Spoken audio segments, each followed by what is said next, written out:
Speaker, we've heard a side opposition today that's basically told us to ignore all the potential harms of banning books because they think the better way to deal with ideas that are present in society is to basically ban them, only talk about ideas, basically only talk about ideas but not talk about ideas by banning those books where the ideas are in the present form. If that didn't make sense, I'm going to explain it very clearly in my two themes.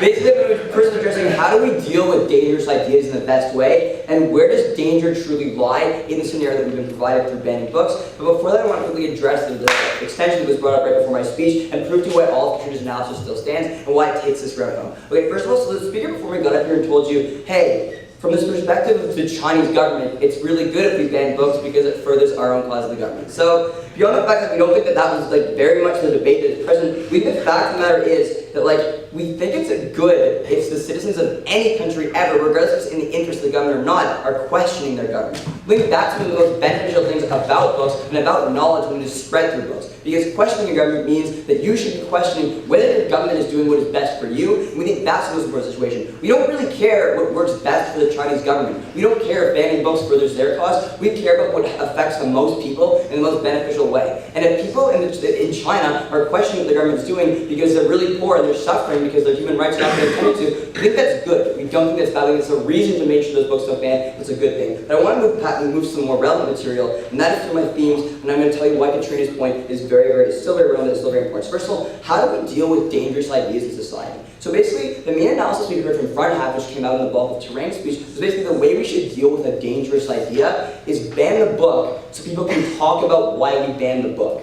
And that's basically the analysis we heard. But the fact of the matter is, when you tell someone their idea is so wrong that it should be banned, we don't think that gives us a good forum for safe discourse. We think in many situations, people are very passionate about their ideas, and especially the example that Tarang brought up with things like Mein Kampf and the neo-Nazi party of Germany. We think if you ban Mein Kampf, and you don't think the neo-Nazis are going to run back their Nazi holes and not be happy and talk about why you banned their book. We think that and what Katrina told you in her speech was when you tell people that their ideas are wrong and you ban them for the purpose of banning their literature and banning their works, basically you set the stage for radicalization and you set the stage for radical responses. When you have a book that is a much more tame and safe way of deciding things, and Katrina analyzed you why it's even better than speech, why it's even better than many other forms of literature, and why it's a better form of expression in terms of safety, and how that actually encourages us to cause more harm. But Tarang, you disagree. What about ideas that are traumatic? Like reading Lolita would be okay, I was going to talk about traumatic ideas more, but the fact of the matter is also the way to deal with ideas like Lolita is also not to ban them, because we think what we already heard from some refutation from Katrina was basically that when you ban ideas, they also become more popular.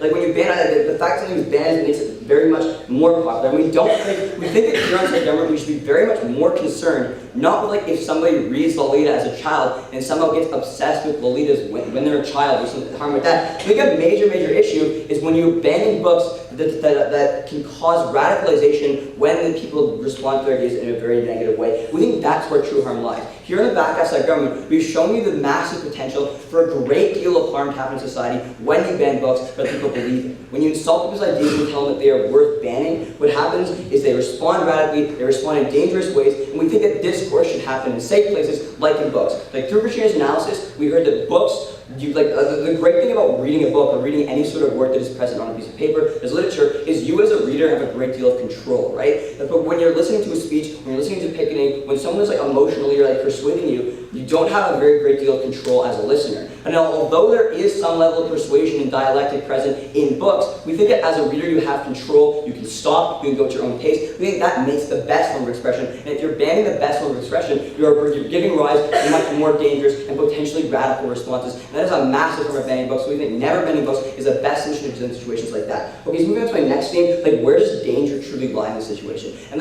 we heard this is also a bit more in response to what Tarang's POI said, so I'm glad you brought it up. We don't think danger really lies in kids reading books that might scar them. And also I don't think Lolita is a very good example. So I don't think that that is actually that dangerous for a child. But first of all, danger doesn't lie in kids reading bad things. The great thing about a kid reading a book is it takes them quite a bit of time. And we think as opposed to a movie or a speech, it's very easy to walk in as a parent on a child reading a book rather than them watching a movie. It's a very short-spirited, emotional event. Whereas a book, you can stop reading it at your own pace, and it's a lot easier in a more tame method, which can be monitored, which can be dealt with in a safer way. And especially, so the danger truly lies is in situations where radicalization is possible. That's what Katrina told you. We think the danger truly lies in places where actual violent harm can arise from things like banning books. I think that because of that, that's what this resolution should truly be about. That's what should win this resolution. The fact that we can prevent lots of harm and violent actions being expressed. We can prevent radicalization, and this is the best form of discourse that is possible. Thank you.